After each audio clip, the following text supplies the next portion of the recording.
まして学位証の授与を行います。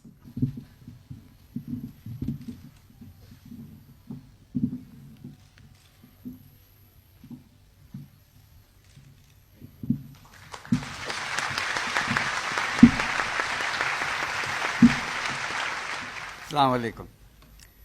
সবাইকে বাংলাদেশের পক্ষ থেকে এবং গ্রামীণ ব্যাংকের পক্ষ থেকে, আমার মেয়ে মনিকা যে এখানে উপস্থিত আছে তার পক্ষ থেকে এবং আমার পক্ষ থেকে অশেষ ধন্যবাদ জানাচ্ছি আপনারা আমাকে যে সম্মান দিলেন আজকে তার জন্য। দোমো আরিগাতো গোজাইমাসিতা।